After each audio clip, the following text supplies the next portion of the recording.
Does this look familiar to you? Jones Garcia gets stripped. Will Richard racing the other way. Welcome to Golden State, Will Richard. Here's another clip. This time, he's one-on-one on the perimeter with Jones Garcia. Watch how fast he snatches that steal, pushes the ball up court, and draws the foul. Tell me, doesn't that look familiar? You don't see hands like that every day. The last time a Warriors guard had this kind of defensive touch, he was wearing number 0. Looks like the Warriors may have found their Gary Payton to replacement. And yes, he can shoot too. Richard for 3.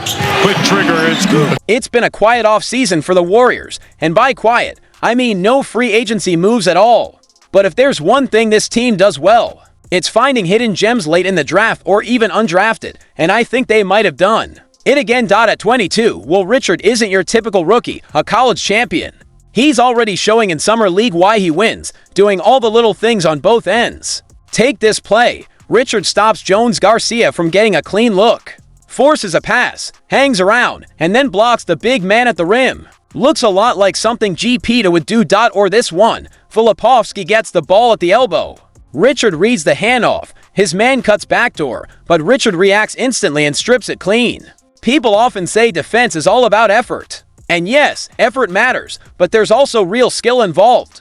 Defense takes both mental sharpness and physical ability, and that's what sets Will Richard apart. His quick hands and fast thinking stand out immediately. I don't compare anyone to Gary Payton too lightly. He's one of the best defensive role players I've ever seen.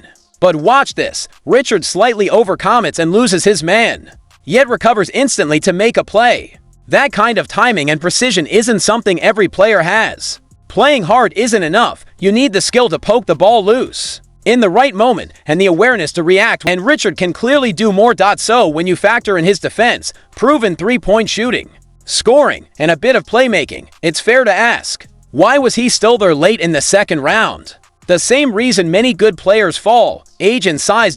If Will Richard were 6'6" instead of 6'4", he probably would have gone 10 to 15 spots higher in the draft. At that height, with his skill set, he'd fit the mold of a true 3-and-D wing. Maybe even able to play the 4 and small ball lineups. He may not have that size, but he does have a 6 feet 8 inches wingspan, similar to DeAnthony Melton, who had a brief but memorable stint with the Warriors. That kind of length helps disrupt passing lanes, create deflections, and defend bigger players. Then there's his age, which can actually work in the Warriors' favor. While some teams chase high upside projects late in the draft, which often don't pan out, Golden State went for someone who might not have superstar potential, but has all the tools to be a reliable NBA player. And if you land that in the late second round, you've done well. Some people think drafting a rookie isn't a win-now move, but look at recent NBA champions and finalists. Plenty had rookies in major roles, like Christian Braun and Derek Lively a few years